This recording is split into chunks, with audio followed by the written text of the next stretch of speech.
last time you came over, we had a little bit of a incident where the other players didn't show up. I actually got to talk to them and, well, life got a little bit busy. Sometimes that happens. One of them had a new job. One of them's going to school. And, it's okay. But I actually have a lot of experience running solo games. So I thought if you wanted to, we could go ahead and do a whole campaign, just you and me. We can see where it goes, and I think it'd be a lot of fun. Yeah, I thought so. I really like Radcliffe as a character. He's pretty fun. So, if we're going to go ahead and do that, I got everything ready. I just need to take a look at my notes. But I thought I could get you set up first. And, don't worry, before we start, I'll do a recap of what happened last session, so that it's fresh in our minds before we begin. Okay?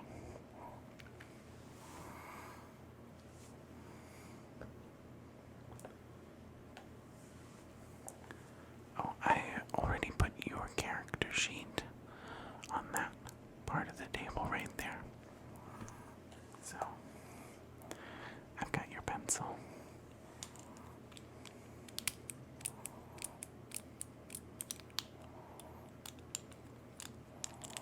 And, if it starts to run out of an eraser, which looks like it's getting kind of short, I've got a couple spares.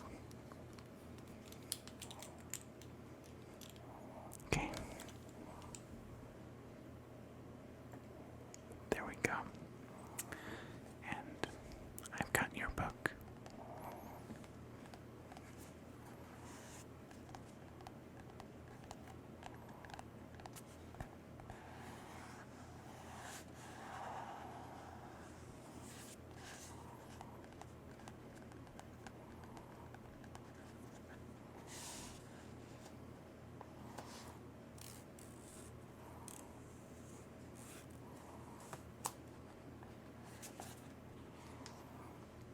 Did you take some good notes last time?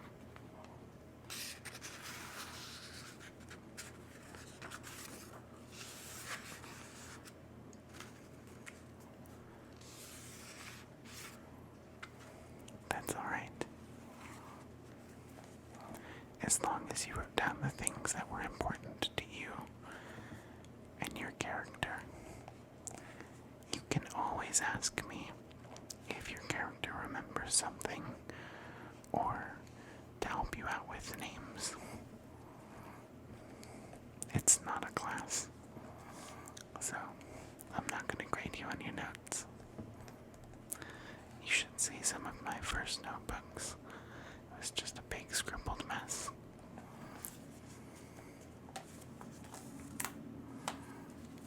Here you go.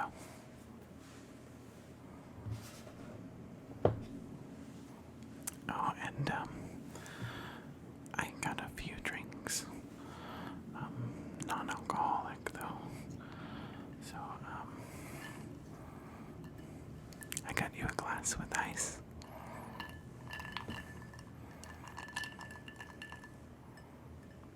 And a few drinks out of the fridge. So there's a few to choose from. I'll let you pick which one you'd like.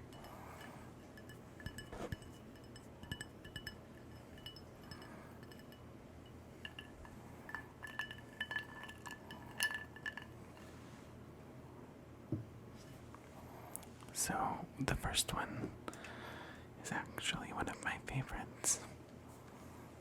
It's really grown on me. It's an aha. This one is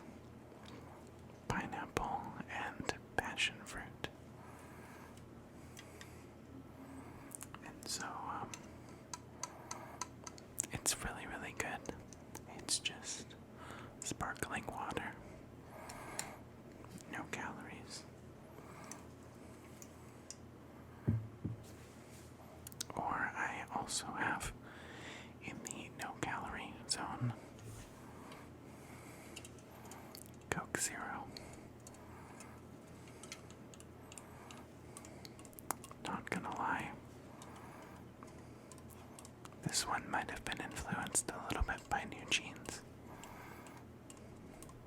Oh, that's okay. But they're really good.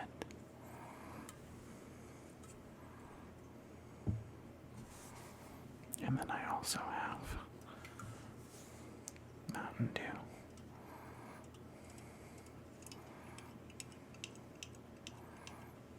So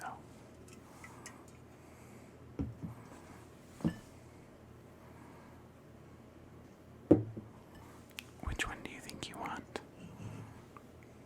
The the Coke, or the Mountain Dew?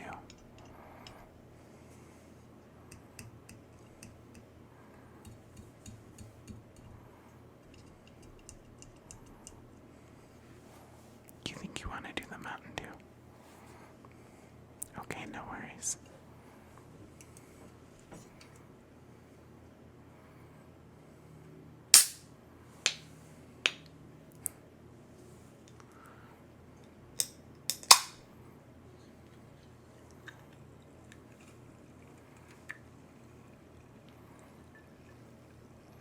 Doesn't that sound refreshing?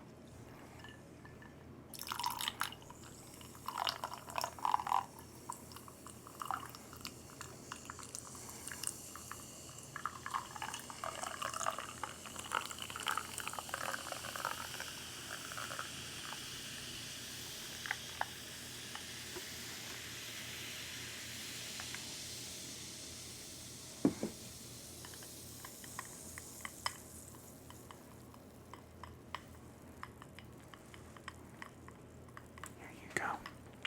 That's for you. I've got a few more cans in the fridge, so if you want to swap it out later, you can.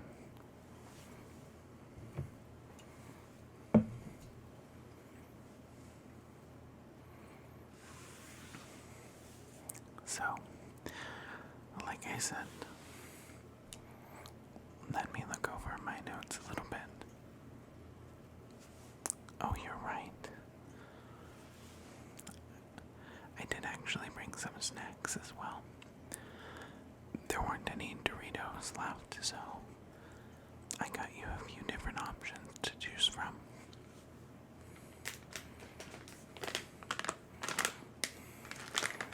Ruffles.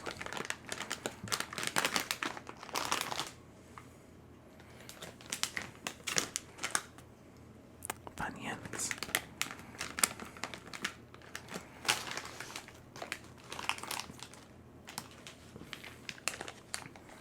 Or this is a trail mix. It's really good.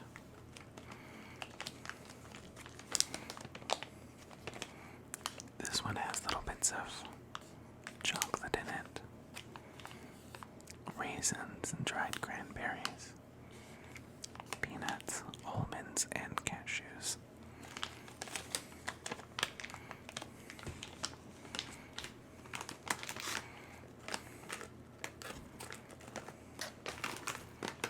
You think you want to do the trail mix? I sometimes have 2 or 3 of these on a DM night whenever it goes for 6 hours or so.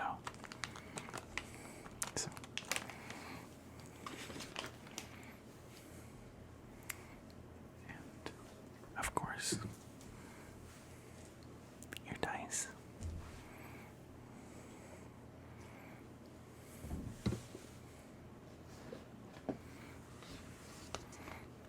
And I've got your dice tray.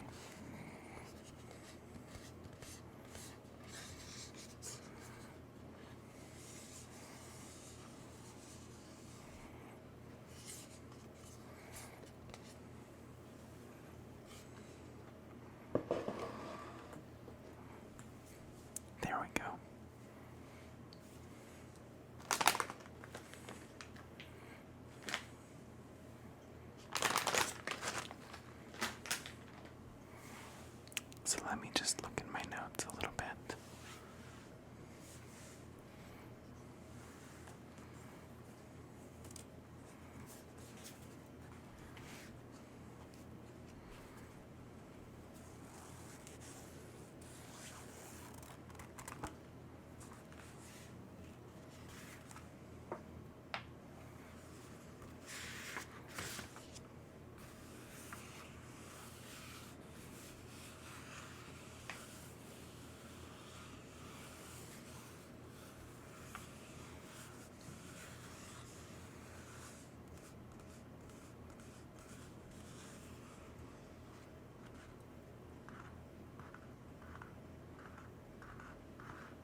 So,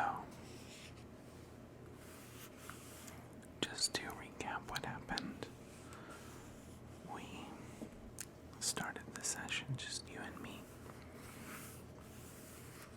You went to the tavern, and you met with old Grennan. He's a retired adventurer. And you also met Thalia Stoneheart. You can write those down if you want to, but you don't have to. Sure.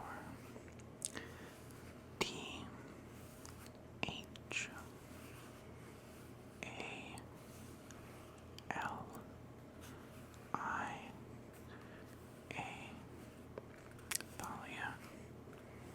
Her last name is Stoneheart.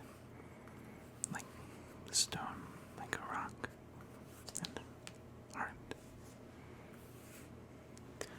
So, only 2 people showed up to answer their poster.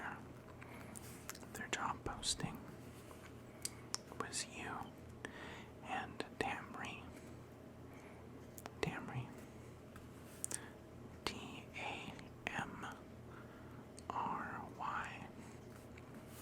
That's Tamry. You actually don't know his last name yet. So,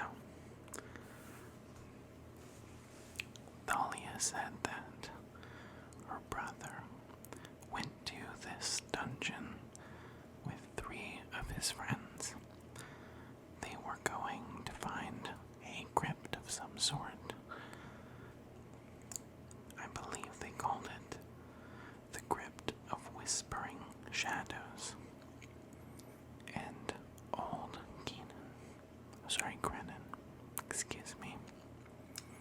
Old Grennan had sent them out to find it. He'd been gathering maps and information about this place for a while. They were hoping to find some magical artifacts and old secrets there, and bring back some treasure, but the party never returned. So, Thalia became really concerned and wanted someone to go find her brother. Now, supposedly, Haskin Oakenshield, he's a druid, made it out of the dungeon okay, and he was able to go to a farmhouse to recover, but the others never made it. Now he sent a letter to Thalia, letting her know that he thinks they may still be in there. So, you and Tamry set out, and you've just arrived at a old farmhouse that's in the middle of some grape vineyards, and it's in this very beautiful vista, mountains in the background with white snowy peaks, and not far off is a quiet little evergreen forest, and the vineyards sit on top of some gently rolling hills. And as you guys approach, that's where we're going to pick it up.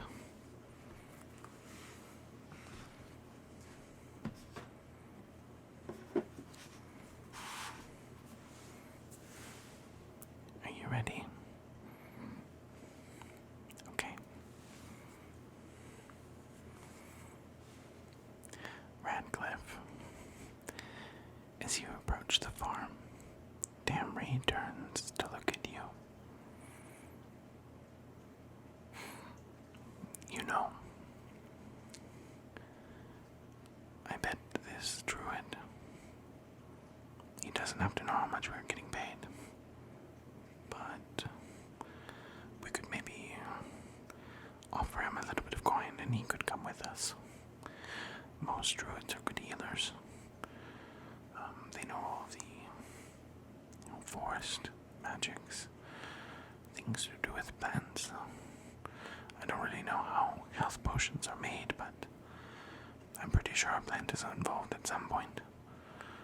So, I don't know, what do you say? I could offer up 25 gold. You could do. Give him a cut of 50 total. We'd still walk away with 225 apiece. Plus, I think it would be fair enough to make an argument for some of the magical items out of the dungeon, don't you think?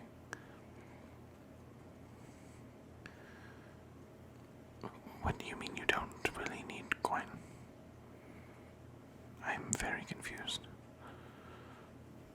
Well, why are you going on this adventure? You like danger. So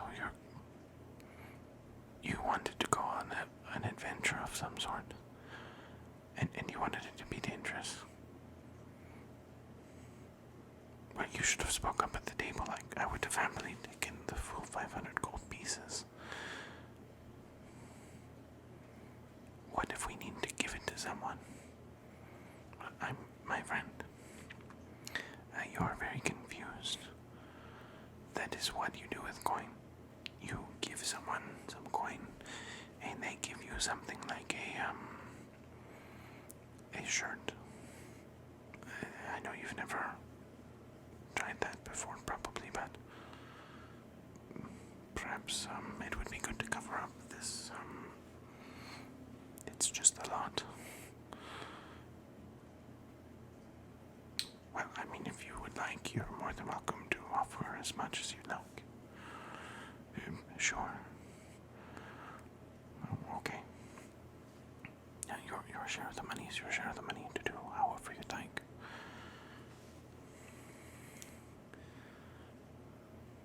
Do you see that? Radcliffe, as you look up at the hill, you see a old man. Looks human, probably in his 70s or so. He's got a large straw hat that comes out with a wide floppy brim over his shoulders, and he is currently running through the grapevines, trying to catch what looks to you like a giant chicken.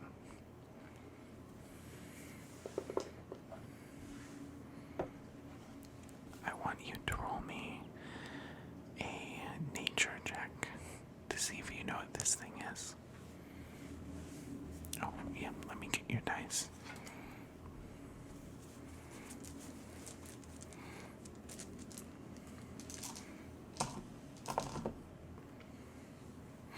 There we go.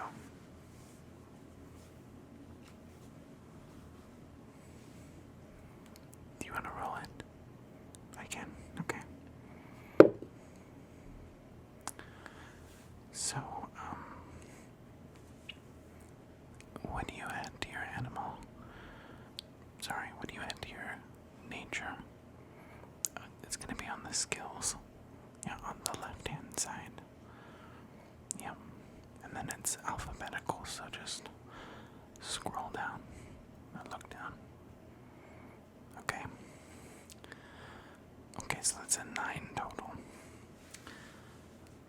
Radcliffe, you don't recall any birds, maybe other than an ostrich, that should be this big.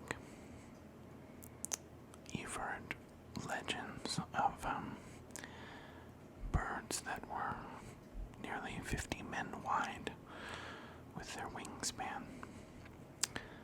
in the deserts, but nothing out here like this. It looks to you like a giant yellow fluffy chicken, but it's pink.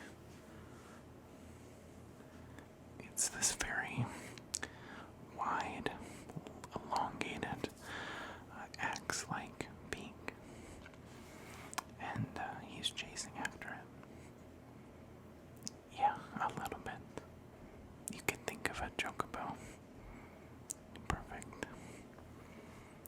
So, let me give these back to you.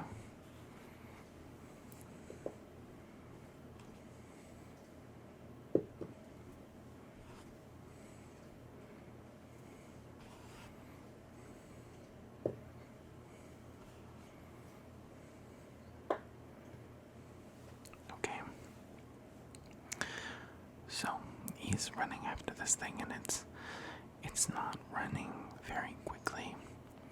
It's almost like it's trotting, but he is running at full speed, though. This farmer-looking man is trying to catch it. And, you see coming out of the side of the farmhouse a really tall man. So, he is a little over 7.5 feet tall, and you watch as he comes out just dressed in soft brown cloths and baggy pants. He's limping, and he's currently using crutches on both sides. And you see his hair is this big, curly, matted mess, and sticking out of the side of his hair is a big, floppy, doe-like ear. He looks out.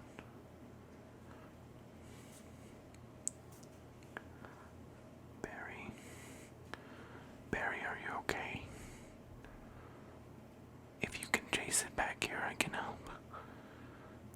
I have to be close to, can't speak with animals, though. Yeah, I'm fine. Barry calls and he chases after this giant bird. The tall man turns and looks towards the road and sees you and sees Damry. And you can see in his face he has these large, beautiful eyes, a bit of like a flattened nose that looks a little deer-like, and his face is covered in this light, pale, bluish, greenish colored fur. Let's roll one more. Let's make this a Arcana check or a History check.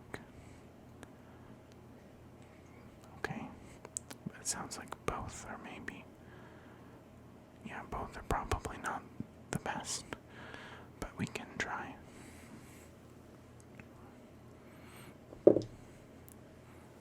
Okay.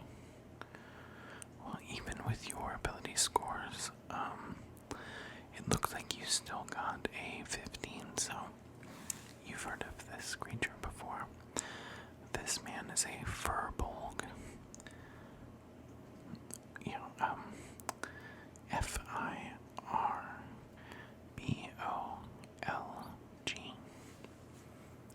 Yeah. So, furbolgs are these creatures that are related to giants in the Fae, and they don't have names that most people understand, so they use elven names when they interact with people that are different from their kind. It is kind of rare to see a furbolg out in the wild, but he looks happy and a little confused to see you two walking up. My friend, I am very good with words. It is one of my gifts. Perhaps you should let me do the communicating. Oh, you don't have to at all, actually. Yeah, so, Radcliffe, if you want to, you can say back whatever you'd like to Damry.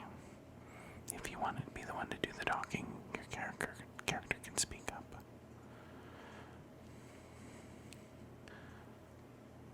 I mean, okay.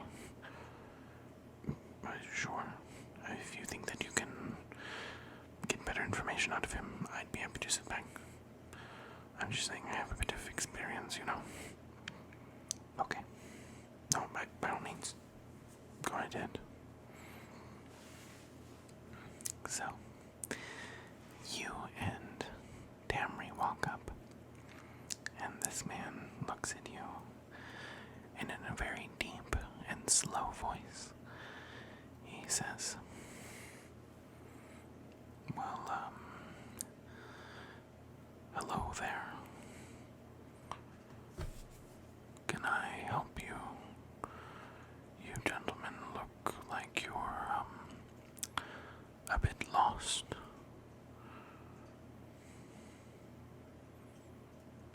Oh, is that right? Well, yes, please.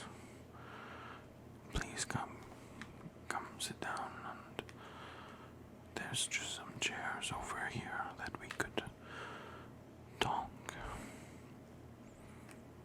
Oh, but that's Barry. There aren't very many that live out this way. The people say that the woods are haunted, but Barry, he likes the peace and the quiet.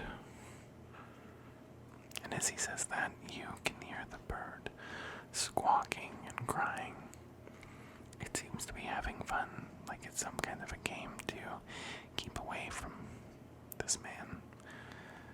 And you do see the saddle on its back. It looks like Barry might ride this thing sometimes. Oh, yeah, it is that big, so its head comes up a little bit higher than Barry's when he's standing. This guy, the Furbolg. Yeah. So, you would know his name is Haskin Oakenshield. So, yeah, he's the druid that Thalia was talking about, or at least you believe so. You want to ask him? Yeah. Well, yes, that is my name. I'm Haskin. Oh, okay. So, Thalia sent you.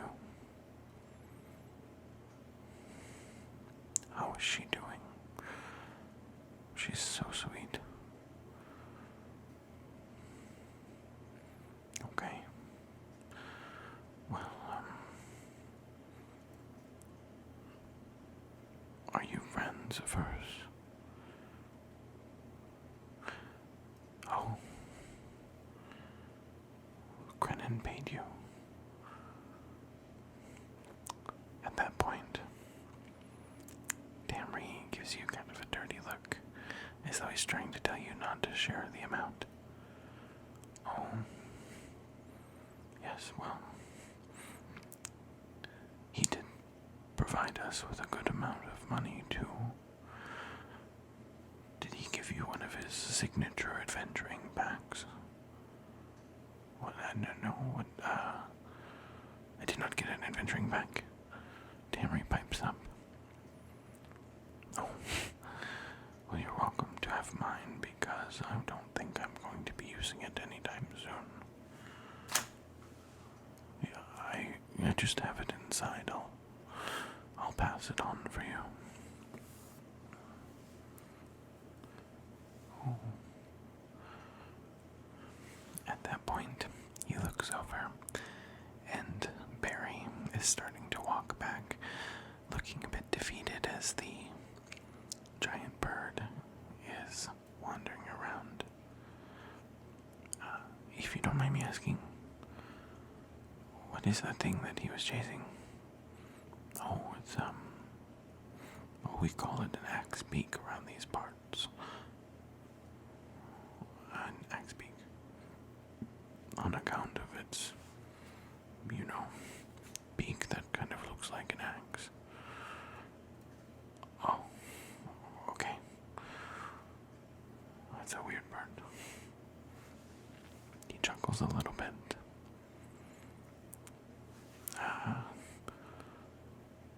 Howdy, y'all.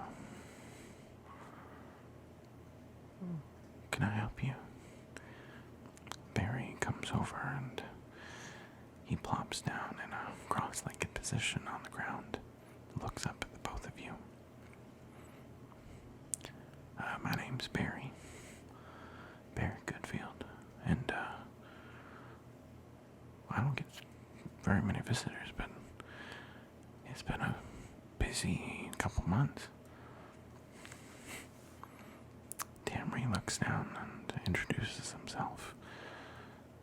Hello, I'm Tamri, mercenary for hire, sellsword, adventurer, you know, handsome swashbuckler. We're actually here to rescue this guy's friends. Well, good luck with that. I told them when they came through, nobody should go over to that crypt. The whole thing's cursed. Real bad. The ghosts don't come out for nothing. Yeah, ghosts. Yeah, ghosts. What about you? And he looks up at you.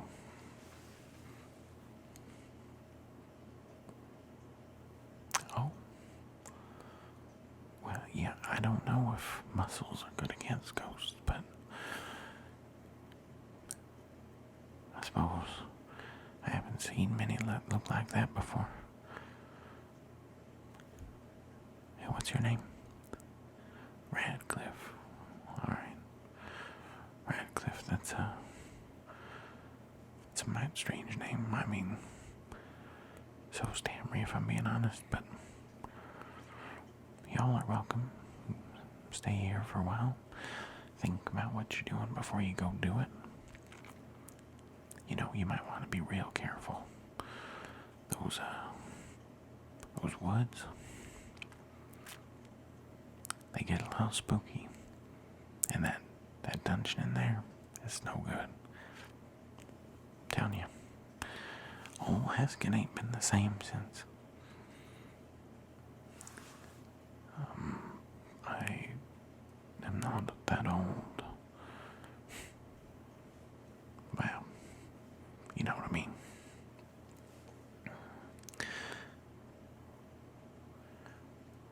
Okay. Yeah, definitely. Okay, so, what you're asking for is going to be an insight check. Yeah. Look at the skills. Yep, just there on the left-hand side. Okay. So that is your ability to tell if somebody is lying or deceiving you, or to try and understand their motives and what it is that they want. Yeah. Okay, so you want to know if Barry the farmer is lying to you or trying to hide anything. And also if Haskin is suspicious, right? Perfect. Okay, I'm gonna roll. Yeah. So it's an opposed roll. So I will roll either a deception check if I'm lying to you, or a persuasion check if I'm telling the truth. And you'll roll your insight. And whoever gets higher wins. So if I was deceiving you, you wouldn't be able to tell if I won. But if you won, you'd be suspicious and your character would know something was up. Yeah, I won't tell you which one I rolled. I'm just gonna roll it and give you the total. Okay. So yeah, let's roll you first.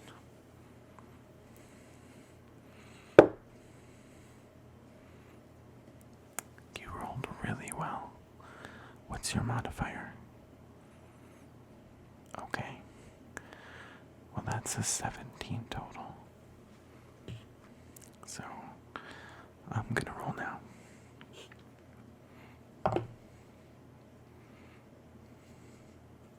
Okay, and and one for the other one. Okay. Radcliffe, as you look over Barry and Haskin, as they're talking about the woods and this dungeon, Haskin looks a little traumatized. He gets a little fidgety and he pulls back in his chair.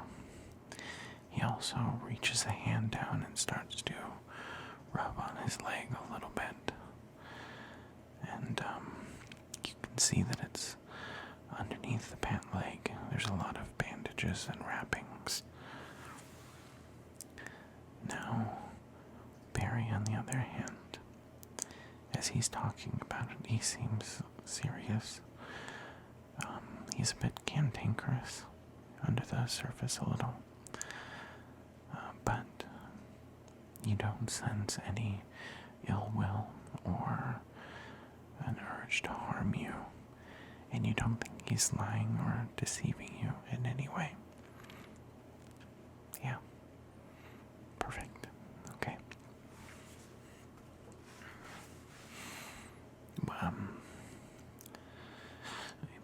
If you don't mind, Radcliffe, we were hoping to get as much information as we can about this place because, like my friend said, we were hired to try to, find out more about what happened here. And we need to try to find a way to bring back, these adventurers alive, if we can.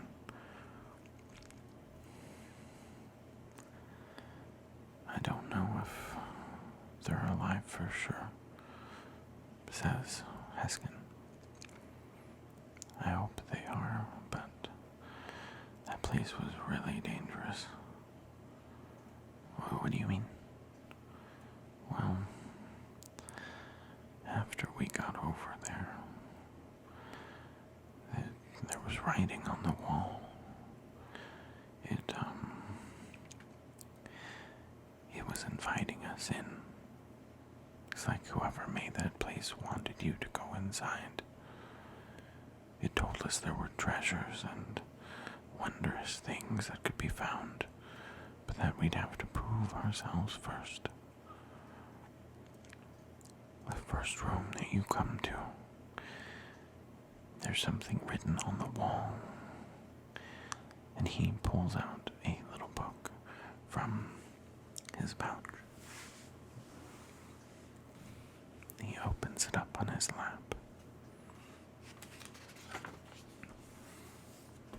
I wrote down the inscription. Only the footsteps of the humble may cross without consequence. Do you know what that means? Tamri looks over at you. Wait. Well, we found out. Alaric was the first one to step across, and he walked with his head bowed, thinking it would do the trick. But he barely got 10 feet across the room before electricity started to come up through the floor. The ground that he stepped on depressed, and it shocked his entire body. It threw him back a good 5 feet. He was burned pretty severely across different parts of his body. So, of course, I bent down and I started healing him. I did my best to take care of him. I used a lot of my powerful magic, and we had to use spells and resources just to get to this dungeon. So, Eric can be a little hard-headed sometimes, and he didn't want to stop. He only got shocked one more time after that before figuring it out. You have to crawl on all fours to get to the other side of the room. So we did that. But then the next room had another inscription. See seek not the key, but the way to see. And so it's this big room, and there were keys all over the wall, and there was a couple keys dangling from chains on the ceiling. And at the end of the room, there was this big stone man holding his hand across the door, and his eyes were hollow. And so we went over there, and I thought I figured it out. I reached into the eye hole, and there was a key, the way to see. I put it in the door, in the keyhole, thinking that his hand would move back. But instead the hand came at me, and it grabbed me, started choking me, and then a bunch of spirits came out of the wall. My leg got pretty tore up with necromantic magic. My foot started to rot, and then the last thing I remember was being thrown across the room. When I woke up, there was a healing potion that was left next to me, and a note that said that they had defeated the golem and gone through the door. But what I saw, the golem was still there. I don't know what happened or where they went or if it was some kind of a prank. But it looked to me like the dungeon had reset itself somehow. So I didn't want to risk it. I didn't want to die. So I made it out to the other room. I crawled my way back across the floor, and, well, thankfully, Barry here, he comes into the woods every once in a while to gather, certain resources, get new fire and stuff. And, well, he helped take me back and nurse me to health. He rebandaged my foot. Healing magic hasn't really been fixing it. Whenever it did, it was pretty rough. And, unfortunately, I couldn't bring myself to go back.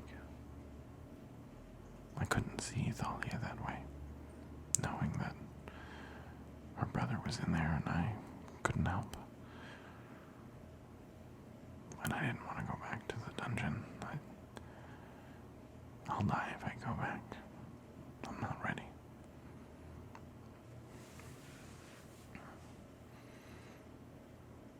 Thank you. That's really kind of you to say. No, I mean it.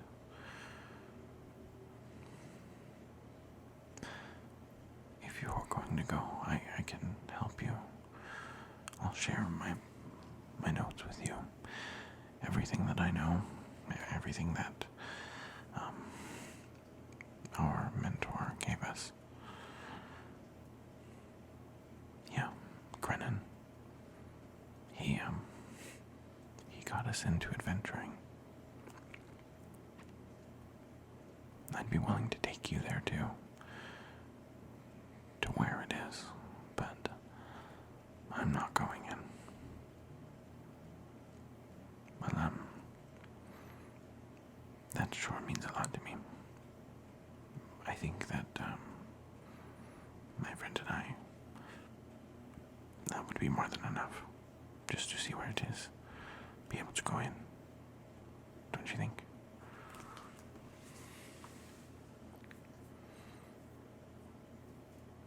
Okay then, I'll take the two of you and we can go.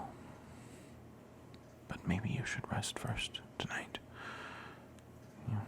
Take a load off. It's a rough journey. Barry from the ground looks up at you. Would it be too much much trouble to ask one of y'all to, get that bird for me. Lily's real sweet, but, she can be something else sometimes. Don't worry, my friend, I have a very strong affinity with animals. I'll help you out. Well, there's some real good supper involved if you can get it done for me. And you watch as Tamri starts to go out towards the field. Do you follow? Okay. As the two of you get close, you can see the bird. It has an intelligence in its eyes. It's smart, not extremely smart, but you think at least on par with a horse. As you watch, it eyes you, cocks its head, and it looks like it's getting ready to run. Tamri really carefully holds his hands up. I am going to ask for both of you to roll an animal handling check. Okay. Okay. And so, what do you add? Yeah, at the top. Okay. That's a really good roll. Tamri. Oh, he actually has a plus in that skill, so. It looks like you both succeed. He got a 19. Yeah, that's not bad. That's a really good roll on your part, too. So, hold on, bird. Don't run away. Just relax. He puts his hands out. And what would you like to do? Yeah, so since you succeeded, I'm going to say that whatever method you'd like to take, it works really well with this bird. Okay? So, as you reach your hand out and slowly connect with its beak, it nuzzles into your hand a little bit. Oh, wow. You actually are very good with these things, aren't you? And Tamri gently puts his hand on a strap on the saddle. Do you want to ride this thing back? Do you know how to ride? Oh, okay. I assumed that you didn't, but sure. Get on that thing. And because you rolled high enough, you're able to get over to this side, hoist your leg up, and ride the axe beak back to the barn. Barry and a limping Haskin slide open the barn doors for you. They help you guide the creature in, and it goes into its little stable. That night, Barry treats you to a wonderful meal, and Haskin reviews everything that he knows about the tomb or the crypt and what's inside. He shares with you that he believes it's tied to the plane of shadows, that there's some kind of dark magic there, that it was once built by a powerful wizard, and that he believes, and this is just his personal belief, that the people who've died there get stuck there as ghosts. And so as you and Haskin and Tamri stay up tonight, talking and planning, you get ready for the next day. And that's where we'll end our session. Next time, we can pick up with you going into the dungeon and trying to find your friends, or these people. Thank you so much. Yeah, that was really fun. We'll probably try to get through a lot of the dungeon all at once if we can. So be ready for a little bit of a long session. But I really appreciate it. Yeah. Okay. Well, I'm gonna clean up a little bit. Do you want to hang out for a while? We could play a couple board games or watch a show. That sounds nice.